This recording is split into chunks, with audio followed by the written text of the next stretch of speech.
Hello, thanks for joining us. I'm Dan Bennett. I've got with me here today Ian McCullough and Kevin Gallen to talk QPR. Obviously, no new games to speak about this week with it being the international break, but I thought the break in action might give us a good chance to kind of reflect on the start to the season and what we've made of it. And so with that in mind, I've kind of jotted down some questions and some talking points, I think, from the start of the season that I think will be important kind of moving forward into the rest of the season now.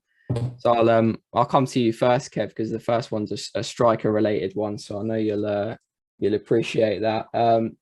Is Lyndon Dykes now the first choice striker for QPR when everyone's fit? And is playing him up front on his own the best option for Mark Warburton, do you think? Yeah, good question. I'd say he is the number one choice when he's fit, because not only has he scored a few goals this season already. This season, is he 3 or 4? Is it 3? I think it's 3. Yeah, so it's a good start to the season. He scored 3 goals. He's carried on from the end of last season when he hit a purple patch after a really sticky patch for a few months. So his confidence is high. He played in the Euro, so yeah, he is the number one striker for me at this present time. What he gives the team is height. He has got decent pace and good mobility, and he will run in behind and chase lost causes and will stretch the opposition. And his confidence is sky high. So at the moment, yeah, he is the number one choice. And regarding playing up front on his own, I think that would be the preferred formation at this time because of the form of Willock and Chair behind him and the way that sort of system or that formation at the moment is going really well. So it's always a case of, and when I was a player and even when you're looking at as a fan, when a formation and when the team are doing as well as what QPR are doing and the start we've had to the season, why would you disrupt that? Why would you change that? And why would you do that? And then if it didn't go as well, why would you put yourself under that sort of pressure? As a manager, why to tinker with it? I'm a great believer. Play your best team, your best players, or the best what you think is your best team as often as possible, especially starting with them. And then if you got to take them off after 60 minutes, an hour, 70 minutes, then do that. But I'm a believer. A settled team that's winning is got the best chance of being successful. Yeah, I think it's harder to drop Ilias Chair or Chris Willock at the moment because they've played so well, particularly Willock. I mean, towards the end of last season, we obviously saw him go with Charlie Austin and Lyndon Dykes as a front two, and that worked pretty well. But I mean, given how well Chair and Willock are playing, I think it's really hard to drop either of those. But I mean, what's the kind of like benefit of going with an actual recognised striker along Dykes? Like, what kind of games do you think that would come in handy for? Well, it depends on what the team you're playing against and what the manager thinks their weakness is. If he thinks a team is weak with we need to get balls into the box and from wide areas, then he might change it to maybe a 4-4-2 with 2 wingers and 2 centre forwards and try and bombard the opposition with crosses. But we don't really play like that. Not for the last sort of. We've not really played. We've played the same sort of way. And even when we've had 2 up front, we've sort of always tried to play through midfield and get the ball to the latter stages of the last third of the pitch, and then put the ball in the box or cutbacks and stuff. We haven't really gone long. It is an option if you're drawing or losing in the match, where you can then throw on another striker and go a little bit longer and put pressure on the team, especially when you're kicking into the loft. In a match where the crowd want the ball in the box and that extra bit of support. So I think in those situations, in the last 10, 15 minutes of the game, if you're chasing a game, it's a very good option to bring on another centre forward. But yeah, the way we're playing at the moment is more of a case of Willock and Chair. They're in good form. So is Dykes. I think they are the preferred front three for the moment. Yeah, I had some like pundits. I think it was Gary Neville saying about like the 2 hardest positions are like goalkeeper and then like the lone striker position. Like, did you have to play like lone striker much in your career? Like, how difficult is it? And do you think Dykes has got that in him to play that role for a whole kind of season, if or like for most of the season, if need be? Well, no, it will be difficult to play a lone striker for the whole season. But he's right, Gary Neville, about the goalkeeper. Because they're pressurised positions. Goalkeeper could have nothing to do, and then he lets one slip underneath his body from a lack of concentration. You lose 1-0, and everyone, all the fans, everyone's saying the goalie's rubbish, this, that, and the other. Centre forwards is a tough job and that's even in a two, because you might make 10, 15 runs in a game and you don't even touch it. So it's very frustrated. It's a little bit like Bamford the other day for England. He's making runs, he's playing Andorra, he's expecting himself to score, but he didn't get on the end of anything. And it wasn't a case of, his runs were bad, the ball just didn't arrive. So it's a very frustrating position. Playing up front on your own is tough, because not only sometimes you have to link the play up, then you're expected to get in the box and score.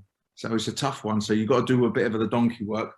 But it's a little bit different with QPR, because we don't really go long to Lyndon Dykes. We sort of do play it through midfield. But if you're playing in the centre forward position, and it's a little bit more direct, where it goes from back to front, and you're expected to win your headers, you're expected to hold the ball up and lay it, and then get in the box and score. It is a tough job. Did you like it? I didn't mind it. Yeah. What you try and do, what I would always try and do is, if you're playing against a back two and you're centre forward, you try and play straight down the middle to bring the two centre halves really close. Right. And also, if you play in between them, they're off looking at the left and the right side centre half, thinking to themselves, who's going to pick him up? Shall I pick him up, or you pick him up? Do you understand?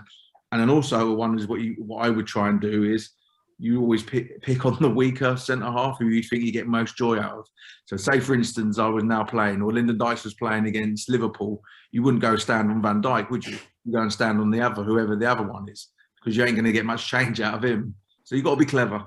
I remember Peter Crouch talking about that. I can't remember what the terminology he used, but he compared it to like two animals. Like one was like a gazelle, and the other one was like something. He was like, you have to go and put yourself on the weaker one. So well, you do, yeah. And I've seen that last year when Aston Villa played Liverpool. I don't want to go off topic, but Ollie Watkins went and stood on, was it Gomez? And they just went long Aston Villa towards him, and he kept away from Van Dijk. So as a centre forward, Lyndon Dykes, he's playing up front on his own. If he isn't standing in the middle and trying to get them as narrow as possible, then you go and play on who he thinks he can win headers against, or bully, or outrun. So yeah, you've got to make that decision early in the match or before the match. You're thinking, well, I think I'll get more joy out of him. Definitely. What do you think, Ian? You full Dykes up front on his own for the season? Do you think that's the kind of best option they've got with Cher and Willikin behind him?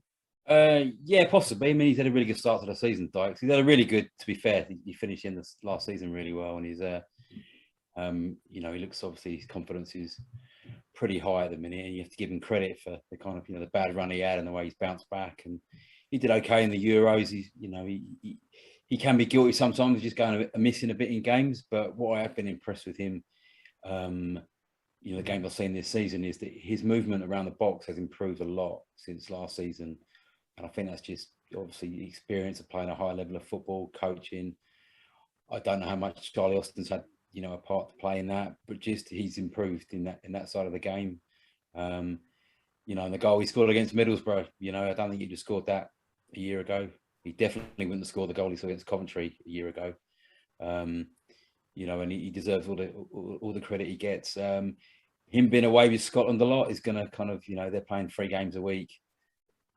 It's hard to ask him to kind of then back up and play the Saturday. So I think it's wise that they brought in some other, Andre Gray to give some, bolster them the experience in the striking department. And then, as Kev says, like it's horses for courses, isn't it? Sometimes you will play with the one up front, sometimes you won't.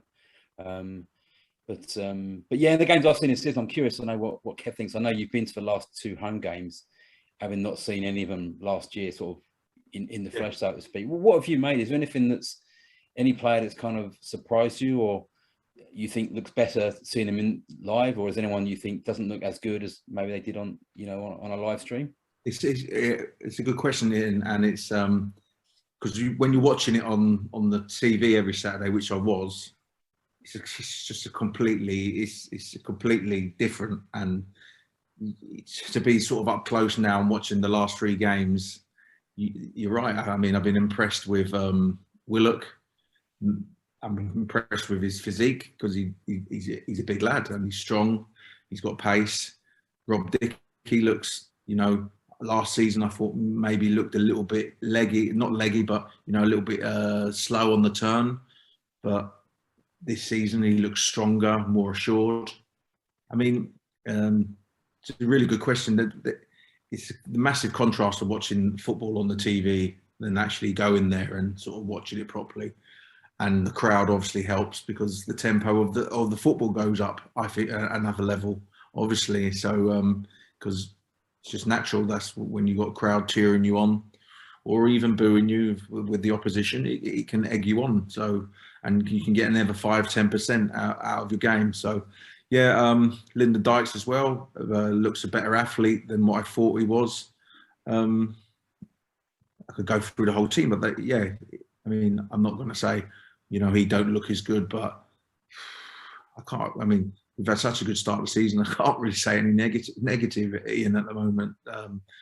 But yeah, Willock just looks, he's bigger and stronger than what I thought he was, and quicker feet. Been impressed with is it Moses? I never can say his name. He's had a good start, and Senny Dien looks pretty much, and now that is quite similar because he looks assured on the TV as he looks assured in real life. So, no, good question. You should have asked me that. You caught me on the hop. Sorry. That's all right. I think one thing that about being negative, one thing that's kind of I found slightly concerning is that Coventry had a bit of success getting in between, the wing backs and the centre backs. Barnsley definitely did in the first half, and to a lesser degree, Oxford had a bit of joy, in the good spells they had in the cup game. Is that something to worry about, do you think, or do you think that's just a product of the formation they play? No, well, that's a good question because that reminds me of when you used to play against a three at the back, yeah, and when you were doing your sort of tactics or in the week, and your practice against the three at the back, the space is down the sides for the strikers because if there's no space in the middle, so you have to and I agree with you because the Coventry numbers, is it the number 17 was it? Yeah, guy. Yeah, and he had a very good first half because he was a powerful runner, and he was a willing runner, and their tactic obviously, and like Barnsley was, because the fullbacks have to actually go. So if the left back of Coventry gets the ball, who has to go really and go and try and close him down or get near him is the our right wing back, which then leaves a gap down the our right hand side, and that's the ball to play. So they got to expect it because if Mark Warburton was playing against a three at the back, he would be saying the same thing. The spaces down the sides, down the channels, in between that right side and left side centre half and the byline. That's where the space is. So when I was playing as a centre forward, and I didn't like doing that because that means you've got to do extra running, but you've got to find the space down the sides, and that's really where it is. So they will know that because they're not silly. And Reading, don't know, but I'm sure their forwards will be thinking the space will be down the sides, and if they've got someone who's quick, they will try and utilise it. Is that a case then of sorry, Dan? That's right, go on in. Because you have that formation, and if you're playing as a team that does have quick sort of wide forwards, would you change the formation, or do you stick with what you got and just through what you do? No, I would say because QPR is actually a tight, small pitch, it doesn't really affect that much.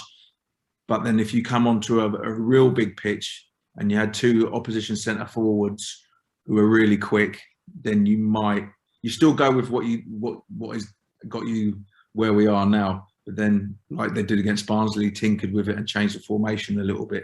So, but on QPR's home pitch, I think it's okay. But on a massive pitch, it might be a problem.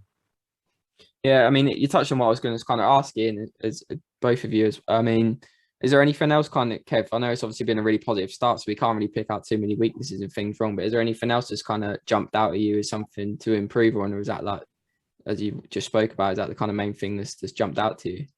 Well, the last two home games, we haven't started great, have we? I mean, and we did go 1-0 down, 2-0 down against Barnsley, but we could easily have went 1-0 down against Coventry. Now, you can't keep, if you keep conceding early goals, which we haven't. So I'm just saying, we have to start the first half better, because if you do go behind, you can't always come back. It's difficult. So I just think maybe a little bit of negative, but it can't really say much. Maybe just start the game a little bit better. Yeah. Anything you've kind of noticed, Ian, that you think is something to work on?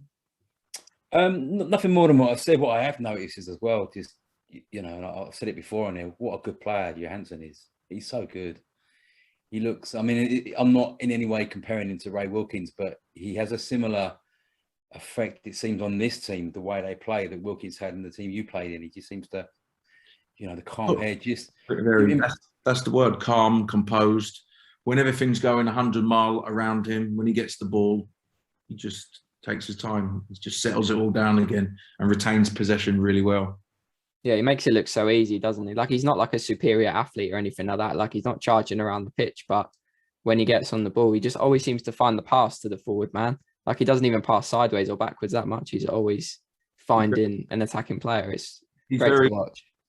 The word is calm and composed, and he can see a pass and he can deliver it. Yeah, absolutely. That brings me nicely on to another question I had, and I'll go to Ian first on this one. I mean, when all the midfielders are fit, and obviously we've got quite a few injuries in that department with Amos and Field out, who do you think is best suited to go alongside Stefan Johansen? Because in the formation they've been playing so far this season, really there's only one spot next to Johansen. Well, Don Ball, I like Don Ball, don't get me wrong. I got absolutely caned on social media after the Coventry game because I gave him a 5. I didn't think he had a good game. It doesn't mean I think he's a bad player, but people look at the number and go, you're shooting Bambi. In other games this season against Barnsley, I thought he was excellent when he came on. He really changed the game. Yeah. He was excellent up at Hull. But on Saturday, the last game, he didn't play so well. And I do think that, Sam Field is a better player. That said, at the moment, he's got the shirt and he doesn't really deserve to be dropped. But I'm not sure Amos is...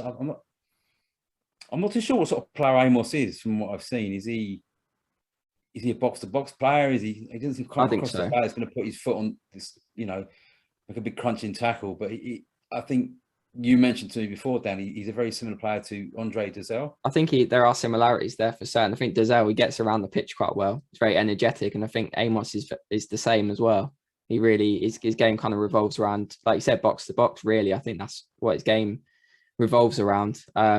Yeah, I think that's like the key. But I think again, it's maybe a horses for courses type. I mean, when you're playing, when they play West Brom in a couple of weeks, you're not going to play Andre Dysel against a team like West Brom. Are going to just try and beat you up.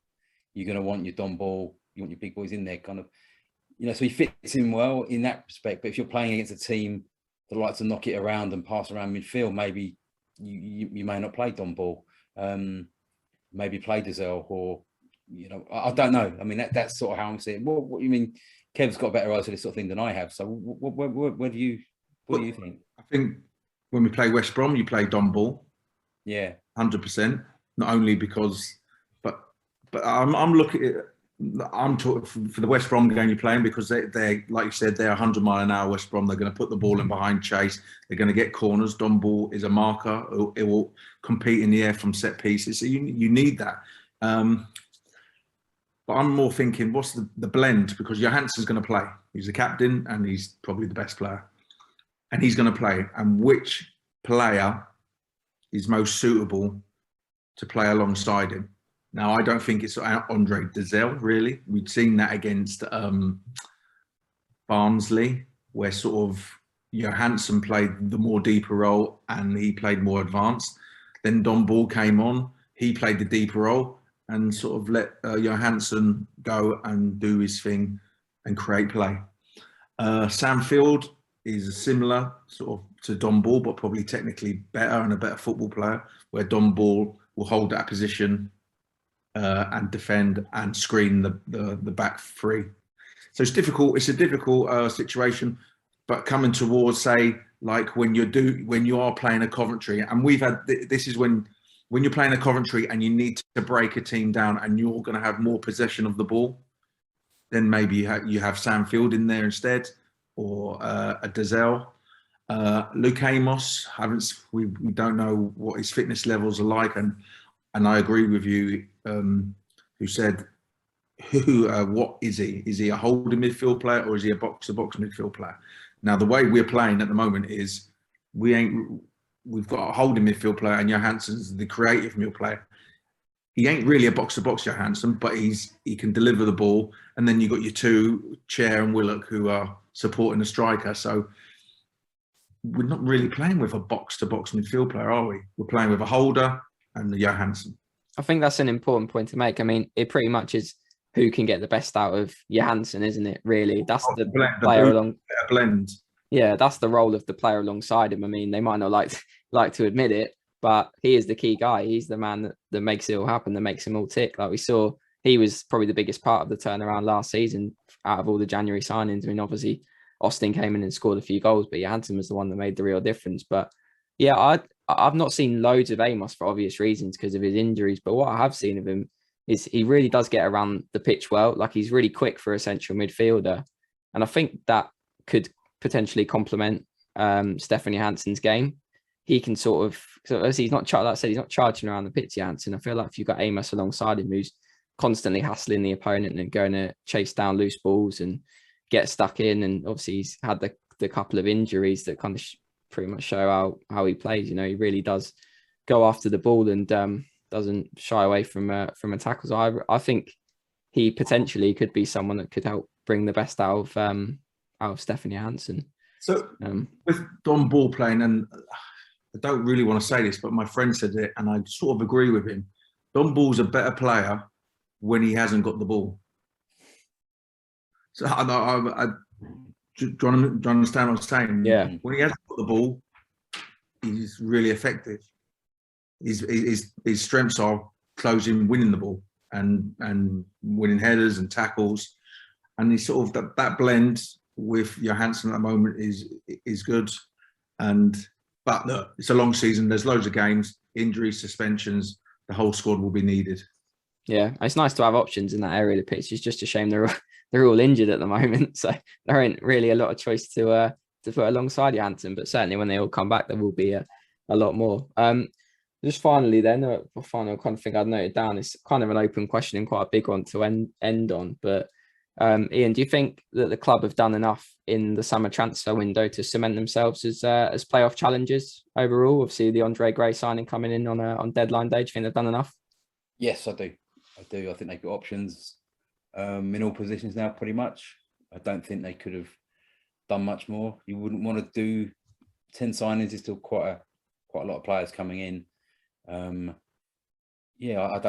think everything they needed to cover. I think they've tried to, he's been back. They're giving him money to spend, although it's not huge in terms of transfer fees. He's certainly, wages. Players don't play for free. So, I think they have.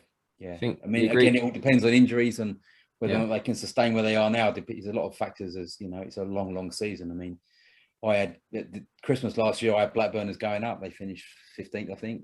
QPR was the fourth bottom at the time and finished 9th. So, there's a lot that can happen. But so far, I think they're well stocked. I think injuries are the key thing, because obviously the squad isn't the biggest. They've got options in all areas, but like I said, so many injuries at the moment. Hopefully, a few players coming back, but they can't afford to have too many, or I think it will. Is keeping the key players fit. That's the main thing. Because, no offence, Sam Field or Luke Amos injured at the moment. Be a big difference if you was Dickey, Seny Dieng, or Johansen. Yeah. Got to keep your key players fit. But I think that to the end of last season, I think we all sort of agreed we needed to improve the wing backs. We have done. And we said we needed another, I think a couple of weeks ago, we said we needed another striker who has the ability to run in behind and stretch the opposition's defence. We sort of, haven't seen him play, but that's the type of player that they've gone for. So I think they have done they have a good window. and they got the players that they wanted and needed. It's like we said, it's a long season, and everyone will be needed, but we just need to get a bit of luck and keep your key players fit, and we've got a good chance of hitting the playoffs, I think. All right then, yeah, that brings me nicely on. Reading predictions. What do you think, Kev? They've not had a good start to the season, have they at all, Reading? I mean, I think they had that transfer embargo for a while, but they brought in a couple of decent. They've got Danny Drinkwater in on loan from Chelsea. I think that's on Scott Dan as well. A couple of sort of experienced Premier League players there might give them a bit of a lift.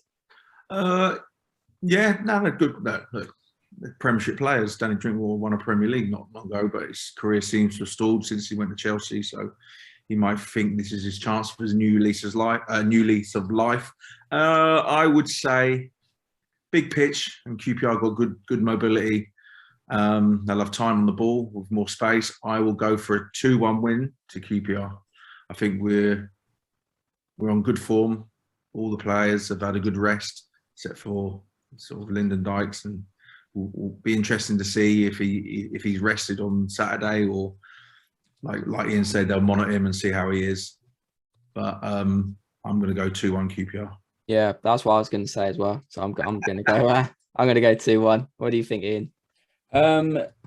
Yeah, they've got a few injuries. Reading they've got some good players. Ajari is a fantastic player, and Lucas Yale's handy. I think they're both out for Saturday, which could play into Rangers. And John Swift always plays well against QPR. He's quite a decent player in the middle of midfield for them.